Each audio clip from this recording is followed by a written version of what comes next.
Ay, magandang gabi mga boss, mga camping, mga kabunyog. Ginabi na naman. Punta ho ako dun sa farm. Baka may manok ho ako dun. Baka mangitlog ng ginto. Makabili ho tayo ng helicopter. One day ago ho to, no? Magbigay ho tayo reaction dito kay His Excellency Marcos UNCLOS 2016 Arbitral Award affirmed Philippine legal rights in the West Philippine Sea. Maganda ho yung talumpati ng ating Pangulo. Ninyo. The lines that we draw in our waters are not derived from just our imagination, but from international law. We have on our side the 1982 UNCLOS and the binding 2016 Arbitral Award, which affirms what is ours by legal right. Yes. In this solid footing and through our clear moral ascendancy, we find the strength to do whatever it takes to protect our sovereign home, to the last square inch, to the last square millimeter. The life-giving waters of the West Philippine Sea flow. Napakaganda ho ng talumpating ito, mga boss. Oo. Malayong malayo ho kay Digong. Ha? Si Digong hindi ho nilaban yung arbitral award natin Oo. Kapilang ka. Mamamatay tayo pag laban tayo. Ito maganda. Pakinggan natin. In the blood of every Filipino. We cannot allow anyone to detach it from the totality of the maritime domain that renders our nation whole.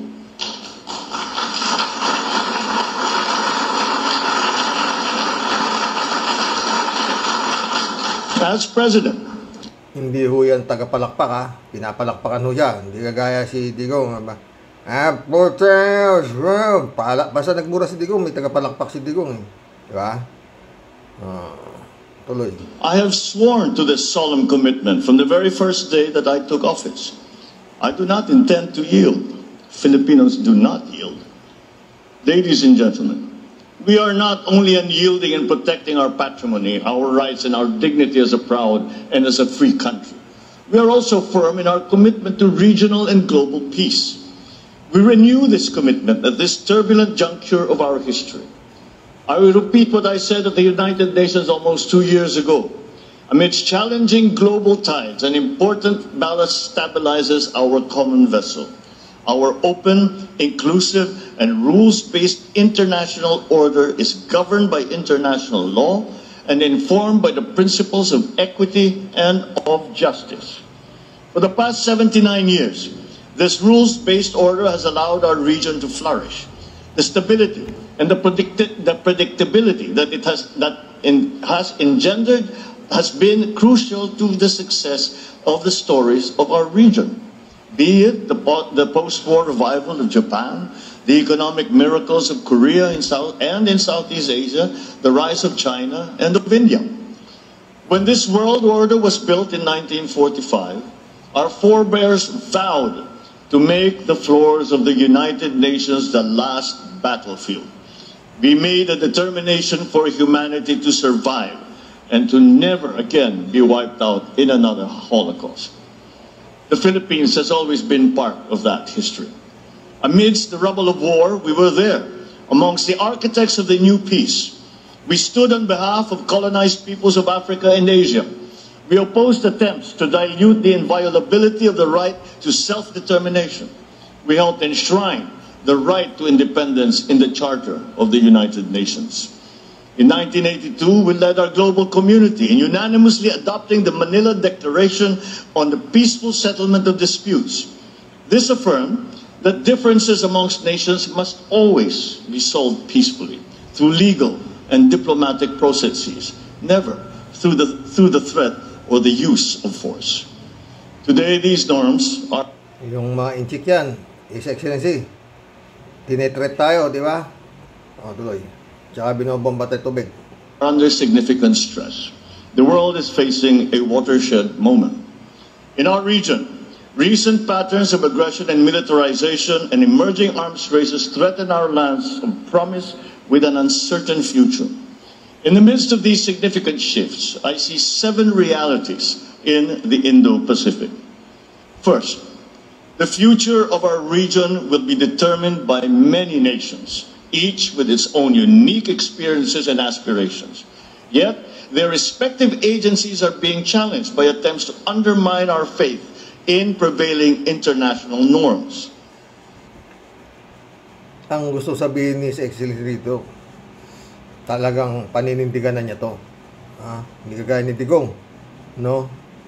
At may sinabi siya na may nagtanong sa kanya sa kabilang kailan ba magko-cross ng red line itong in-check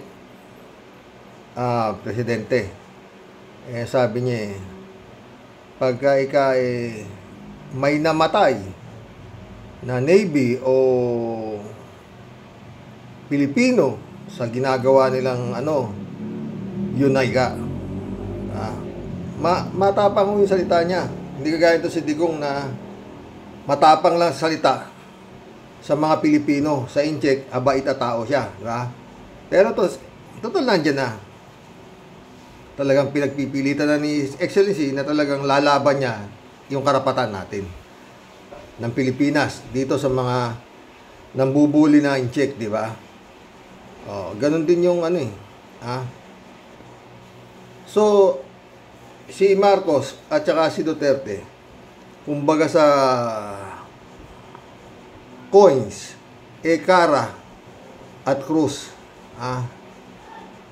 malayong malayo ang pagkaiba, no? Pwede nang yan. Kagaya yung Pogo, nung panahon ni Digong, pinapasok niya yung mga Pogo. At hanggang ngayon, Pogo ang problema ng Pilipinas, no? Palagi ko para unahin na muna dito. Itong mga Pogo na to, gaya ng marami nagsasabi na wala namang naitutulong sa Pilipinas kung hindi puro kriminalidad, no? Kung ano-anong uring kriminalidad at napasok na itong Pogo na to, pati mga sangay ng gobyerno, kadali pa lang kumuha ng mga peking passport o ano-ano, birth certificate, di ba? Palagi ko, para ipakita talaga ni Bongbong na iba siya dito kay Marcos, dito kay Duterte. Yung lahat ng pinapasok ni Digong dito nagkakalat na dumi rito sa Pilipinas, linisin na niya. Siya na nasa pwesto ngayon Yun kung totoo na magkaiba sila ng pananaw. Maliwanag naman mga boss di ba? Na talagang kumbaga sa itong Pilipinas napasok na tayo sa karagatan, napasok pa tayo sa kalupaan. Ito mga inchik na to, di ba? Hindi naman ako naniniwalang hindi alam ni Bongbong yan. Yung mga nangyayari na yan, Pogo na yan, kung ano. Matagal na di ba? Panahon ni Digong, hanggang ngayon, ayan, nagsisisibol sila. Puro gulo. Wala akong Senado, pinagtatawanan lang ito si Alice Go, wala pang ewan Pero ayon sa balita, sinampahan na raw ng kaso sa ombudsman. Tawag ito. Si Alice Go, sinampahan na raw ng kaso sa ombudsman ombudsman. Ewan.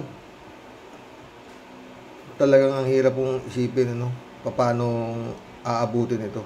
Yun nga, total hindi naman nagtatapang-tapangan, matapang si Marcos dahil sabi niya hindi raw siya magbibigay ng maski nakapiranggot sa China na pag-aari natin na dapat subalit. Marami nang nakatayong mga temporary island sa karagatan natin, di ba? Amin yan, may nakatayo na ron na parang military bases ni tinayo ron paano? Eto pa, winawarningan pa yung Pilipinas. Pag pumasok kayo rito, uli namin kayo. Mga ganon Ang problema rito, yung China, pag nagsalita, ginagawa. Eto, si Marcos, eto si Excellency, puro salita yata Ewan natin kung may magagawa. Para pakita natin ni His Excellency, totoo ka sa sinasabi mo, pagawa mo na yung Sierra Madre. yung lumang barko. Pagawa mo na yun. Hindi yung puro resupply mission ang pinapadala mo ron. Yun lang yun. Ganun kasimple. Kung talagang pag nagsalita, gagawin. O, di ba? Yun ang ginagagalit ng China eh. Huwag ikahan yung paayos yan. O. May ano eh. Pag may binibira ng China eh. O, di ba? O. Huwag kayo ano rito. O. Yun nga, sa sarili natin lupain, karagatan, tayo pa pinagbabawalan. Yung Sierra Madre ba yun, huwag nyong re-referin yan. Mga ganon eh, may gentle agreement ko ano. Kaya yun, total, ganito ang salita ni Marcos, laban na, di ba? Para malaman natin kung hindi puro salita. Di ba? Amin to, sabi niya. Nanalo kami sa arbitral tribunal. Amin to sa UNCLOS. Amin. Amin. Sabi naman China, titinyo. Atinaw. Titinyo na. Basta huwag kayong papasok dito. Anong inyo? Parang ganun eh. Di ba? Mga boss. Yan lang yan, His Excellency. Para yung di salita, pinapalakpakan kayo sa mga sinasabi mong talaga namang parang kasang-kasa eh. Pakita mo. Oo. Kagaya naman ginagawa ng mga ibang bansa dyan sa China na yan. Pag pumasok sila wina-water cannon. Diba? Dito sa atin eh. Pinasok na tayo, wina-water cannon pa tayo. Pero matapang yung salita ni Presidente Marcos. Kaya yun lang yun. Pag nagsalita, gawin. Oo. At naniniwala rin ako mga boss. Maski kayo mga friend. Bluff lang yan. Bluff lang yan, China na yan. Ngayon, matibay na yung binibitaway bongbong. Pag may namatay, you cross the red line. Talagang ano na. Parang pa-Iran Mutual Defense Treaty. Natural naman. Yun nga. Hintayin pa ba may mamatay? Talagang nauuspital na yung mga tinatamaan ng water cannon. Walang kwenta yun. Basta ang importante, ang sabi ni Marcos, kailangan may patay. Ay, nako. Magkulab na po tayo. Nawindang ako rito, hindi ko lang nakita ito mga boss. Binantaan ng Department of National Defense ang China Coast Guard na magtatangang pumasok sa Pag-asa Island. Kala ko tayo binantaan, nagbanta rin pala. 12 days ago ito At merong 752,000 views. Pakinggan natin. Samantala, binantaan ng Department of National Defense ang mahigit sa 20 Chinese vessels na nakaposte sa Pag-asa Island na hindi nila ito papayagang makapasok sa isla. At sa kabilang dako, nakaranas din po ng pambubuli ng radio challenges mula sa China ang ilang senador na nagtungo sa isla dahilan para ipangakong maglalaan ng malaking pondo ang mataas na kapulungan para maggamit pandepensa sa teritoryo ng bansa. Yo. Si Mean Corvera sa Balitang Yan. Dudugo ilong nila kung subukan nila. Yan ang banta ni Defense Secretary Gilbert Chut. Putik yan Dudugo ilong nyo kayo, inchik kayo Subukan ninyo. Sabi ni Defense Secretary Gibo. Nakatabi naman sa tabi niya si Subiri. 12 days ago ito. Tsaka to si Villanueva. Panoorin nyo. Chodoro sa Chinese Coast Guard at mga Chinese militia sakaling magtangkang pumasok sa teritoryo ng bansa gaya ng Pag-asa Island. Haabot sa mahigit 20 ang barko ng China na nakapaligid dito. Pumasok. Hindi lang pasok. Nagtayo na nga ng mga artificial island sa nasasakupan natin di ba? Nung pasok sila sabi niyo. Tuloy. Ito sa Pag-asa Island. Ayon sa mga otoridad, aabot lang sa 3 hanggang 4 na nautical mile ang kanilang layo dito sa shoreline. Kabilang na dyan ang isang malaking barko ng Chinese Coast Guard at mahigit 20 Chinese militia vessel. Sabi ni Defense Secretary Gilbert Chodoro, kung susubukan ng mga Chinese militia, aabot lang ng 30 minuto maaring makapasok sila ng Pag-asa Island pero mahihirapan silang gawin ito. Meron hong mga contingency protocols which I cannot discuss, but as you see, the mobility that we can generate ay madali lang. Kaya na-transport po natin lahat ang mga kapatid natin dito. And there are two factors na kailangan natin gawin. Kailangan natin... Yun na pa pala, Secretary. Pa-repair nyo na yung Sierra Madre. O, di ba? Para malaman yung mga blap-blap ng China na yan. I-harden ang ating facilities, gawing mas sustainable upang sa ganon, hindi kailangan lumikas. Pangalawa, meron tayong mga protocols sa last case hypothetical scenario na worst case na kailangan lumikas.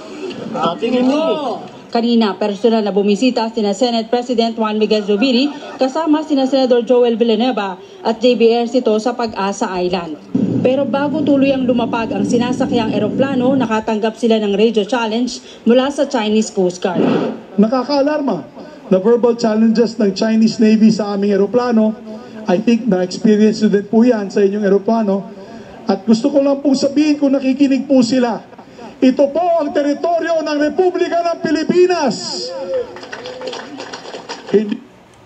Marinig niya mga incheck. Teritoryo namin ito. Di po inyo ito. Ito po ay teritoryo ng Republika ng Pilipinas. Bago pa dumating si Magellan, atin na po ito. Kaya kung pwede, lumayas na kayo. Ayon sa ilang mangingisda na Lumayas na kayo. Hindi pwede salita sa China. Kailangan pag lumayas, parang South Korea. Bombayin yung mga palayasin talaga. Hindi pwedeng lumayas niyo kayo. Pero tayo binobomba ng tubig. Paano ano kalase? Tuloy. residente ng Pag-asa, madalas nilang nararanasan ang pambubuli mula sa nakapaligid na barko ng China. Kabilang narito ang pagbusina ng malakas sa kanilang mga barko at water cannon kapag napapalapit sa lugar kung saan sila nakaangkla. Ayon sa mga senador, Paano ngayon yan, Migsubiri, anong lumayas na kayo? Yan, nagsusumbong na yung mga mangingisdang kawawa dyan. Anong sabi, Senador? desidido silang ponduhan ang lahat ng pasilidad ng Sandatahang Lakas para protektahan ang mga mangisda at mga teritoryong inaangkin ng China. Bahagi rin ito ng investment sa seguridad ng bansa, kabilang na ang Pag-asa Island. Kanina pinangunahan ng mga senador ang groundbreaking ceremony ng magiging dormitoryo ng mga tauhan ng Philippine Navy na inaasahang magpapalakas pa sa presensya ng militar at maaring mapigilan na ang panghimasok ng China. It pains me to see every night pag nagkaka-resupply mission po sila sa BRP Sierra Madre, binobombahan po ng water cannon ang ating mga kababayan, ating mga fisher folk, ating mga sundalo, Coast Guard.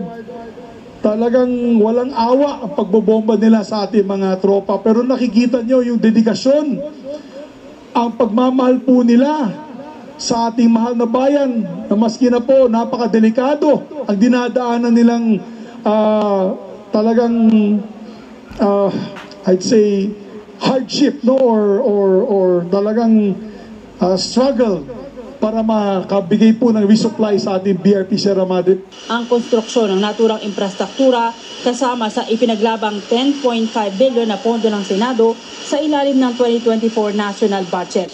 Popondohan rin ng Senado ang nasa wishlist ng Armed Forces of the Philippines sa ilalim ng 2025 national budget. Nakatira sa lipat ng ating mga sundalo dito, mga hindi magaganda mga of course infrastructure, hindi pa kompleto. They're doing their best with whatever. Kawawa naman yung mga sundalo natin, Senador. Mantalang yung mga politiko na yan, ang gaganda ho ng mga mansyon nyo, di ba? Kawawa naman yung mga sundalo. Resources they have. Kaya nag-step up pong Senado, we're giving them this 20 million peso dormitory type barracks para sa ating mga sundalo. Hindi papayag ang mga residente ng Pag-asa Island na maagaw ang kanilang teritoryo at maangkin ng China. Sabi ng mga residente, handa silang sumabak sa anumang laban para idepensa ang kanilang soberenya. Mula sa Pag-asa Island, may Ann Corbera para sa... Yun. Ay mabuti. Problema nga. Baka may pogo na dyan. Mag-collab na po tayo. Magbigay kayo ng ano. Tama ba ko? Kung talagang hindi pwede yung salita. Hindi ako bibigay. Parang kagaya sinasabi ni Marcos. No? Kailangan may merong gawa. Hindi pwede puro salita. No? Kung hindi puro, mula nung naupo siya, puro ganito sinasabi niya. Hindi, I will not give maski nakapiranggot. Paglalaban, wala namang laban. Pinobomba nga tayong tubig, halos mamatay na yung mga doon, diba? Di win. Gawin nyo kasi hindi yan titira. Check, wala yan. Nananakot lang yan, suto lang. Alam nila eh. Ha? Kalatibaya, shout out ha. Oy, bukas birthday ni Commander. Pero, simple na lang. Pansit lang konti. Wala. Hirap ng buhay. Konting handa, birthday niya, para isang okasyon lang, yun ang time na nagpakasal kami. Kaya sabay di ba mga boss? Okay na yung happy birthday, di ba? Gano'n lang yun. Simba sa umaga, di? Simpleng-simple. Hirap po buhay. Hirap kumita ng pera, ba? Tapos winawalang niya ka pa nitong kapatid nito. Ay nako. Basta kabayo, gwapo, sabi ni Kalat niyo.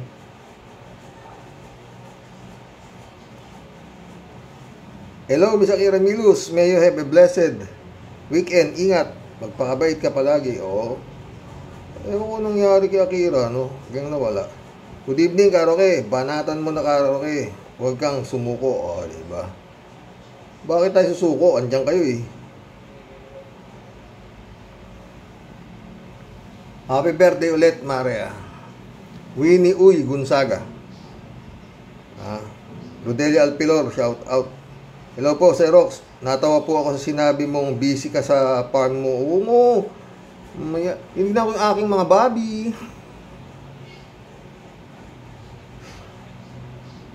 Putik yan.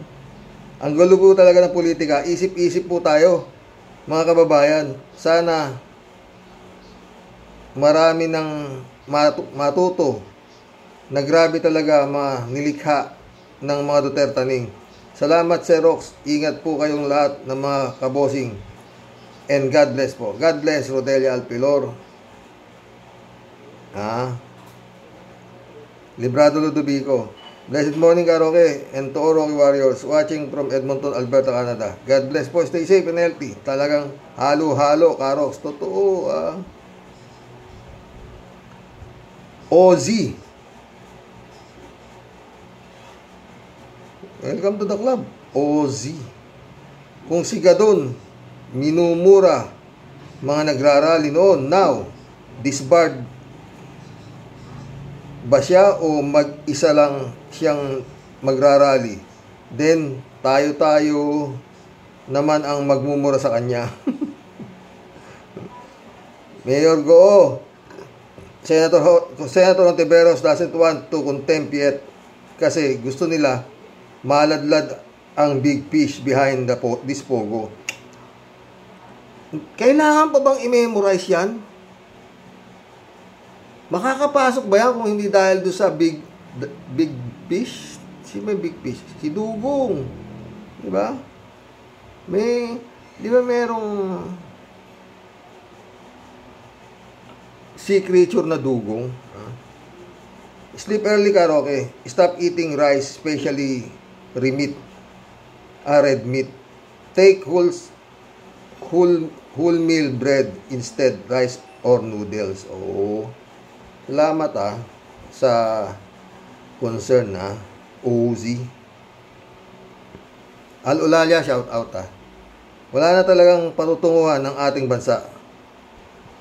Nakaipit tayo sa nag-uumpugang dinastiya. Totoo. Mapilitan tayong susuporta sa lesser evil para hindi makabalik ang mas devil. Kawawang mga Pilipino. Good day, Sir Rox. Sa mga ka-warriors. God bless. Totoo yan, Al-Ulalya. Kaya ako, kung walang tatakbong matino, at ako susuporta. Manood na lang ako. Bahala na si Lord.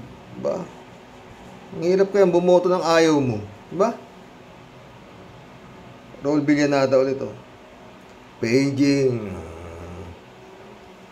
Vice President Leni Robredo. Marami pa mangyayari yan. Tagal pa 2028 na yan. God moves in a very mysterious way, di ba? Tingnan mo nangyari dito sa mga itong Marcos Duterte na to. Kalahin mo maglalapangan yan, di ba? Pero gaya na sinasabi, na kay Marcos ang bola. Kaya matuto ang mag-dribble, ha? Hindi yung ikaw dinidribble, di ba mga boss? Raul Villanada, shout out. Greetings, Kuya Rox, at sa inyong may bahay, and God bless you all, always. God bless, Raul. Raul Villanada ulit, oh. Kailangan talaga nilang mag-survive dahil Zelda sa ICC ang naghihintay sa Digong nyo and company. Paging Kimo. Baka malapit na, Kimo. Nagbalot-balot ka na. Alam mo si Kimo, may isang salita yan, ha? Pag sinabi niya, sasama niya si Digong at si Bato, sasama yan. Matindi yan, eh. Di ba? Erlinda Aquino, shout out. Kuya, ang tawag sa mga senador na hindi tumutulong kay Senator Risa Ontiveros ay mga traidor o balimbing. God bless, Kuya. God bless, Erlinda. Makise, shout out, ha. Good evening po, Sir Rox. Viral and trending talaga ang farm. Mag-farm na lang talaga tayo. Tiyak, magiging milyonaryo tayo. Tawa-tawa. May punto si Secretary Ronald Llamas na bakit nga naman ipapaalam pa na dadamputin na si Digong ng ICC. Ano kaya ang susunod na kabanata, Sir Rox? Yun nga. Pag di niya napadampot, kaabang-abang talaga, Sir Rox. Totoo yun na lang inaabangan natin, eh. Makise. Basta let's pray na lang para sa bansang Pilipinas. Natatawa ako sa kadrama. Hay nako. God bless, Karox. God bless, Makise. Hoy, yung mga nagpatuloy na niniwala dyan kay Kibulog, matauhan naman kayo. Tatangan nyo. Appointed siya, nagtatago. Talaga kayo, sobrang katangahan na yan, ha? Mahiya kayo sa mga niwala kayo sa demonyo na yan. Demonyo yan. Appointed sa gunggong. Panginoong Jesucristo, hindi man lang pumalag nung siya dinakip, eh. Wala siyang abogado. Ito si Kibulog na to, katakot-takot ang abogado. Abogado tawag ko sa nagtatanggol dito, eh. Alam na nga nilang demonyo, pagtatanggol pa. Kung di ba naman tanga yan, kalahin mo, appointed san daw siya, gago. Ay nako, ewan sa inyo. Isip-isip din pag may oras. Sayang yung utak nyo, hindi ba pwedeng gawing dinakdakan? Meron bang appointed sa nagtatago? Ang gago to. Nang re-rape at kung ano-ano pang kahayupan na ginawa. Kung hindi totoo yung sinasabi na nang rape siya, ganito, di ba't hindi siya sumuko? Protektado naman siya ni Bato sa Senado. Sino ang puprotek sa kanya? Si Kimo. Sino pa? Si Bongo. At higit sa lahat, ang ulo ng gapo. Ang ulo ng pugita. Diba? Masyado na ano to. Kaya yun nga. His Excellency. Haya naman na. Kung lalaban talaga sa China at ganyan ang salita mo sa China, gawin mo rito sa Pilipinas. Alam mo naman kung sino mga China, di ba? Diba? Tuloy natin. Si Johnny Bigood, shout out. Gandang gabi, Roque. Totoo yan noong panahon ng eleksyon. Talagang aligaga si Digong. Di ba? Gusto niyang manatili sa pwesto at ilagay lahat ang mga alipores niya kasi marami siyang atraso. Totoo, marami siyang pinapatay at ninakaw sa gobyerno. Alam niyang makakasuhan siya kapag kalaban niya ang nanalo. Kaya nga, nagkadayaan at hindi niya pinalabas si Leni. Sang-ayon ako sa'yo, Johnny B. Good.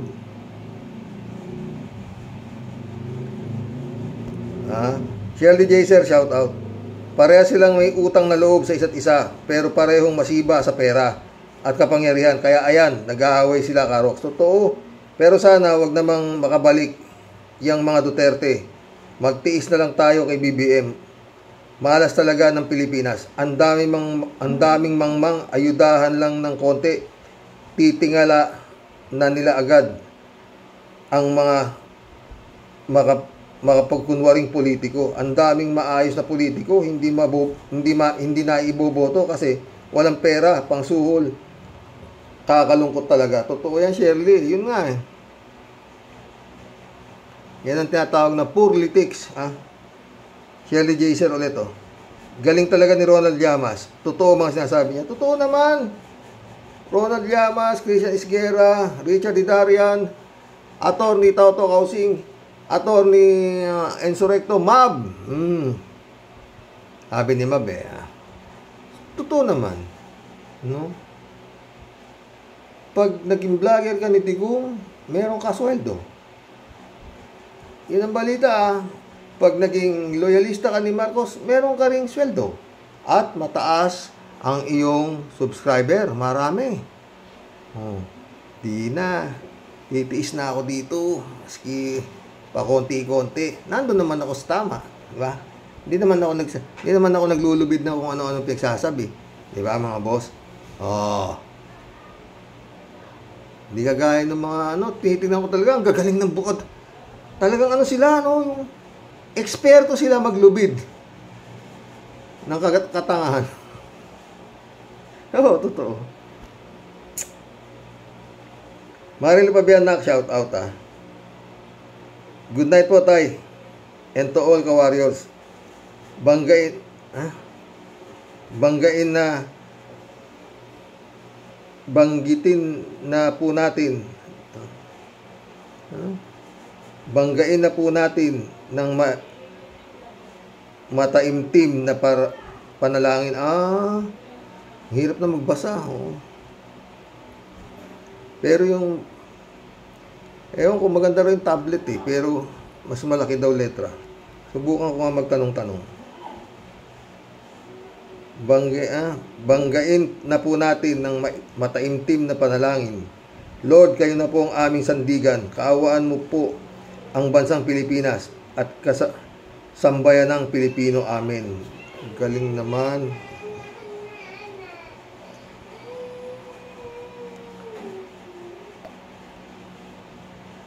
Alberto Olaer, shout out Karoke, sana mag-isip at magising ang mga diehard ng mga Duterte, especially kay Itok Sara Duterte Carpio.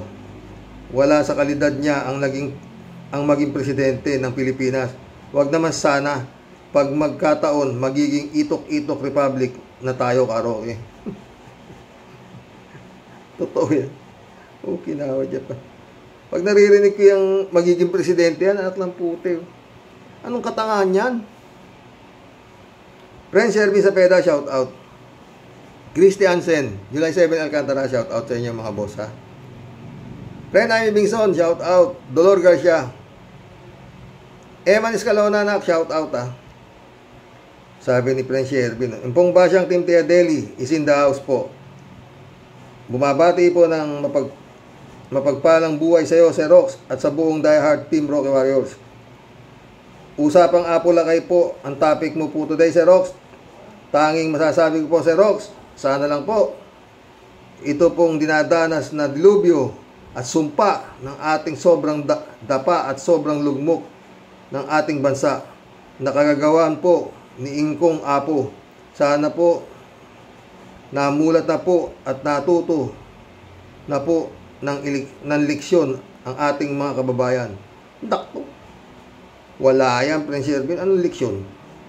Basta wala kang pambili ng boto, wala talaga. Tuloy. Kapag ito pong grabing hirap na dinadanas ng ating mga kawawang kababayan ngayon, nagpalukob at nagpasakop ulit sa itim na kapangyarihan ng mga taga Durian City, Sir Rox, talaga pong grabe na pong lala ang pagkabulok at pagkainutil ng napakarami nating kababayan. Totoo yung trend eh. Anong gagawin natin?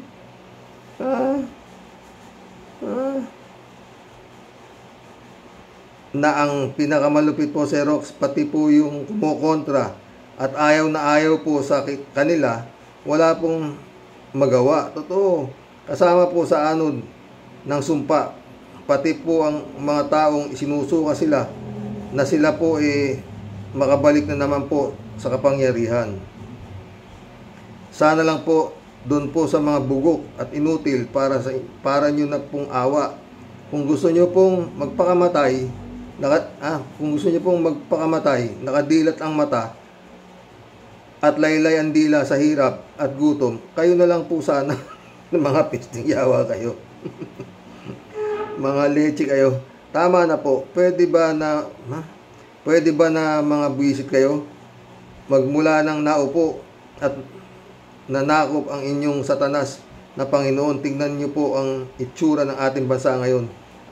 Ang dati pong kahit kakapirangot na tuldok sa mapa ng mundo, tayo po ay namamayagpag at nirerespeto at sinasaluduhan ng iba't ibang higanting bansa. Totoo yan. Pero magmula po ng nanakop si Makapal Amoyo na nagchori dahil sa Hello Garci, nalukuban po tayo ng kaswapangan at pagkagahaman at sa kapangyarihan ng kurakot at hakot ng bayan, hakot sa kaban ng bayan. Sumunod si Buhayang Masiba na mas grabe sa pagkakagahaman sa salapi at kaban ng bayan. Inilubog po tayo sa walang kamatayang utang, pati pag-aari po ng ating dagat ibinenta ng palihim sa Chengwa Republic. Droga, patayan, malaking sugalan, umasenso po ba tayo? Sila lang po ang nagtamasa, pati po ang mga kapit-tuko nilang kagalamay. Pero si Juan de la Cruz, nasaan po? At kumusta po ang kalagayan? Si Juan de la Cruz, baka mo, Tia Deli, napakaraming Juan de la Cruz. Maglalabasan na naman yan, Tia Deli. Pag malapit na eleksyon, ang daming Juan de la Cruz. Pag nakalit na ng 500 mga ganun pa. Diba, Tia Deli eh. Tapos ano pa? Dito, Tia Deli, pag itong eleksyon na to, nanalo pa si Bato, si Bongo, si Pumtarat-tarat, si Ipe, kayong mga balikbayan, kayong mga nandiyan dyan sa mga lugar na kinatatayuan ninyo sa ibang bansa, pasalamat po kayo at nandiyan dyan kayo. Totoo yun. Huwag na ho kayong kumalo pa dito. Kung may magagawa kayo, huwag na ho. Oo. Tuloy natin kay Tia Deli. Nananatili pong dayok-dok at lugmok sa hirap. Nasa inyo po mga kamay, mahal kong Pilipinas, ang tamang pagpapasya. Kung tayo po ba ay babangon pa o mamamatay na lang po na puro dilat ang mga mata. Aking kababayan, sana mag-isip ka. Huwag mong malimutan sa mali mong basya. Magandang buhay pati ng umaga.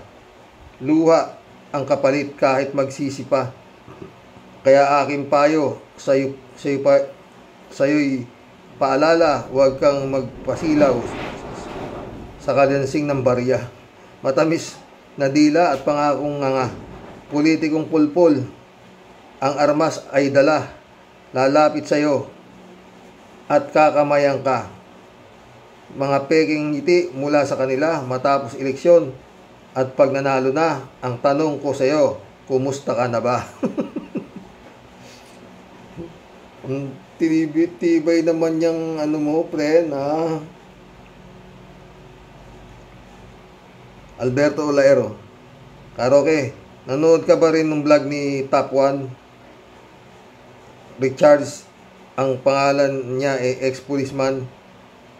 siya maganda rin siyang magpaliwanag sa mga sinasabi niya, Karoke. Hindi ako ano dyan, sa kitapwang. Sorry, Alberto.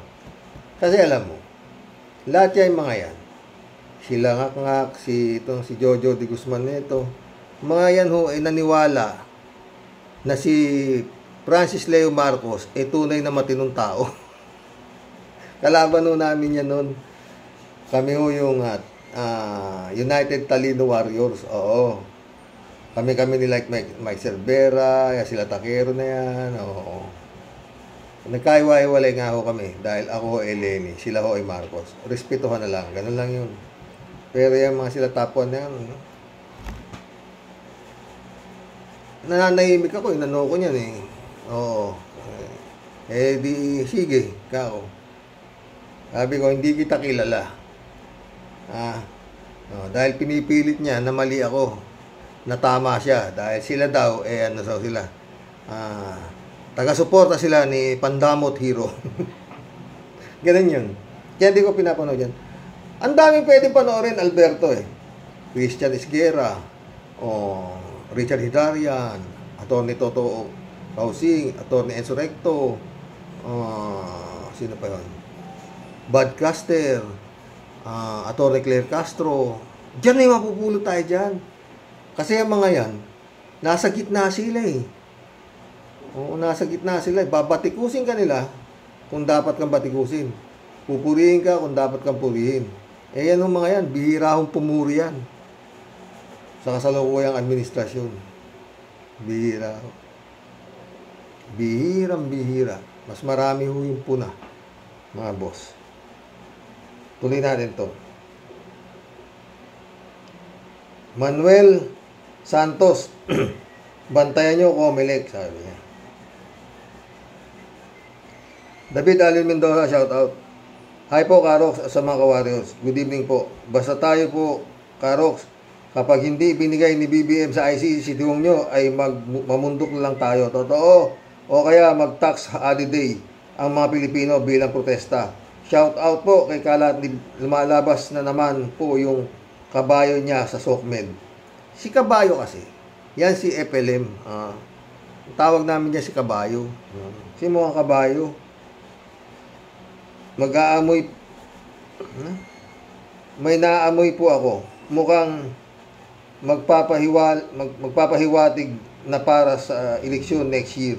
Basta tayo, Karox, at mga ka-Warriors, ayaw natin sa kabayong scammer. Basta tayo, mga preno, Atty. Enzo Recto. Oo. Huwag na, dyan ho tayo. Oo. Tsaka si Senador Toto Kausing, para madagdagan naman yung parang mas lamang ang bugok eh, na senador. Putik yan. Sakit sa ulo to, Senado na to, sa totoo lang, mga friend. Dadagdag pa si Bumtarat-tarat saka si Ipe, pag minamalas-malas. Huwag po, Panginoon. Jaime Villapando, shout out. Ano, Digong, kaya mong sabihin yung sinasabi, ano, Digong, kaya mong sabihin yung sinasabi ni BBM sa Singapore laban sa China? Yan ba ang weak leader na sinasabi mo? No. BBM ito. Duwag, ikaw ang pinakaduwag na in-check sa buong mundo. Lahat ng superlatives nasa iyo na. Anak ng teteng.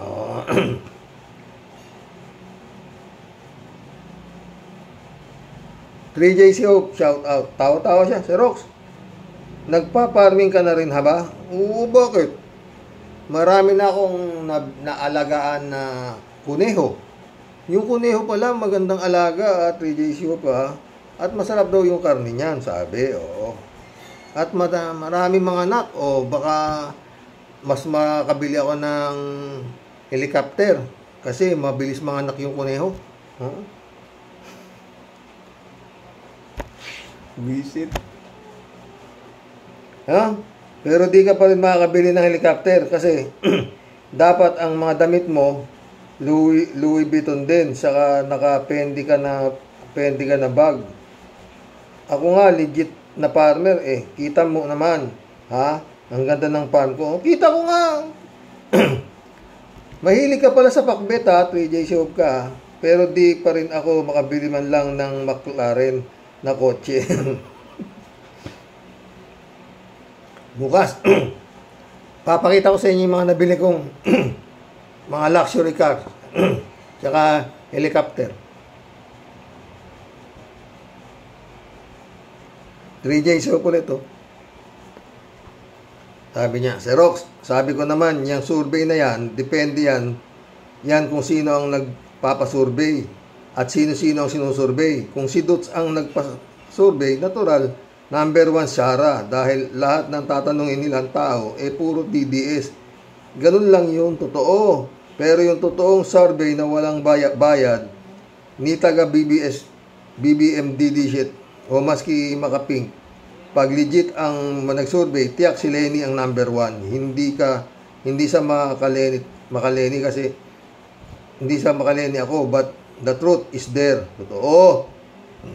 Sa pamamagitan na lang ng mga rally ni Lenny noon at puro voluntaryo, yan ang patunay. Totoo yan, friend.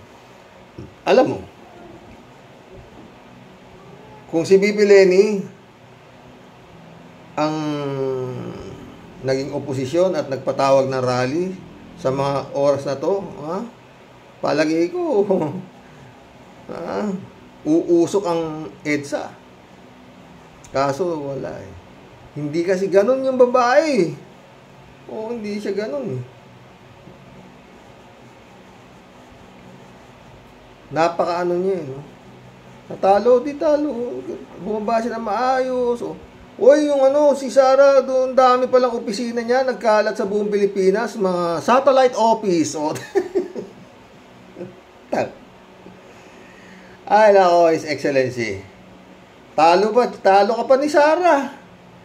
Marami siya opisina. Ha? At ang bodyguard niya, 400. Uy, napanood ko kanina mga friend, ha?